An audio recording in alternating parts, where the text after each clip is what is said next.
მოგესალმებით. ეს არის თერაპიული ზღაპრებისა და იგავების არხი. მე გახლავართ ფსიქოთერაპევტი მერაბ ბონიანი. ეხლა წაგიკითხავთ იგავს, რომელსაც ქვია დალაքի. ერთი კაცი სადალაქოში შევიდა, რომ ჩვეულებისამებრ გაეკრიჭათ და გაეპარსათ. ეს კაცი დალაქს გამოელაპარაკა, 1000 რაღაცაზე ისაუბრეს და უცებ სიტყვა ღმერთზე ჩამოვარდა. დალაქმა თქვა, რაც უნდა ილაპარაკონ და მიმტკიცონ, არ მჯერა, რომ ღმერთი არსებობს. რატომ? კითხა კლიენტმა. ეს ხომ ისეს ნათელია, საკმარისია ქუჩაში გახვიდე და დარწმუნდები, რომ ღმერთი არ არსებობს. აბა მითხარით, თუ არსებობს, ამდენი ადამიანი რატომ ღავად მყოფობს? უპატრონო ბავშვები რატომ იტანჯებიან? ღმერთი რომ მართლა არსებობდეს, აღარ იქნებოდა ამდენი ტკივილი და სატანჯველი. ძნელია ყველას მიმართ სიყვარულით ახსავსე ღმერთის წარმოდგენა, რომელიც არ სპობს ასეთ უსამართლობას. კლიენტი წამით ჩაფიქრდა, მაგრამ გადაწყვიტა გაჩუმებულიყო, რათა საუბარი კამათში არ გადაზრდილიყო.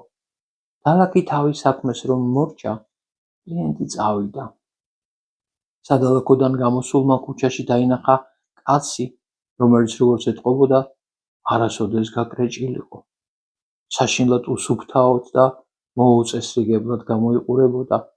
მაშინ კლიენტი შებრუნდა სადალაქოში და თქვა, იცით რას გეტყვით, დალაქები არ არსებობენ. ეს როგორ? გაუკვირდა დალაქს. აბა მე ვინ ვარ? არა, წამოიძახა კლიენტმა. დალაქები არ არსებობენ.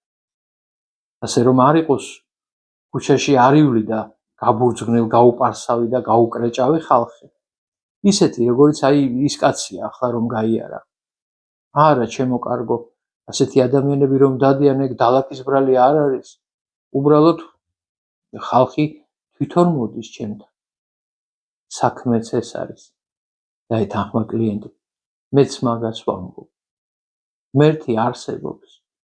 უბრალოდ ხალხი მას არ ეძებს და არ მიდის მასთან.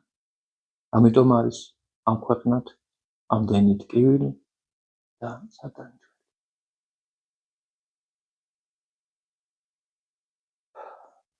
ეს იგავი დალაქი ასევე საინტერესოა, როგორც სხვა იგავები.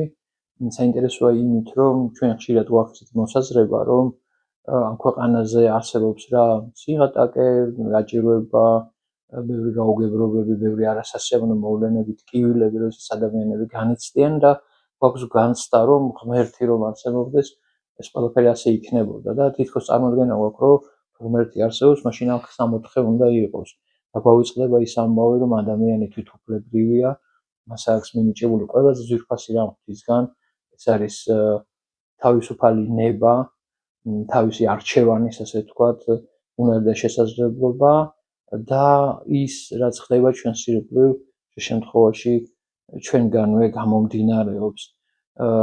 პირველი თეზა უკავშირდება აბსოლუტურად პასუხისმგებლობის მოხსნას ადამიანისგან, როცა ჩვენ მთლიანად გვაქვს გადაბარებული პასუხისმგებლობა ყოვლად მოწყალე, მარად კეთილ სათქმებით ახსავსე ღმერთზე. ღმერთი რეალურად ასეთია, არის ძალიან კარგი ნაშრომი ბასილი დიდისა, რომელიც ხსენებაც რამდენიმე დღის წინ იყო, რომელიცაც აქვს ასეთი სათაურით ეს ნაშრომი, ვით არმედ არ არის ღმერთი მიზეზი ბოროტსა და იქ ძალიან კარგად აღწერს ამ თემებს, ასე რომ ეს იგავის ეხმიანება ძალიან მნიშვნელოვან საკითხებს, რომლის ცოდნაც, რა თქმა უნდა, თითოეულ ადამიანს სჭირდება, რათა კონდეს ჰარმონიული დამოკიდებულება საკუთარ თავთან, სწორი გაცნობიერება, ვინ არის ადამიანი, რა უნდა აკეთოს, რა გზით იაროს და ჰარმონიული დამოკიდებულება კონდეს სამყაროსთან და თავად შემოქმედთან.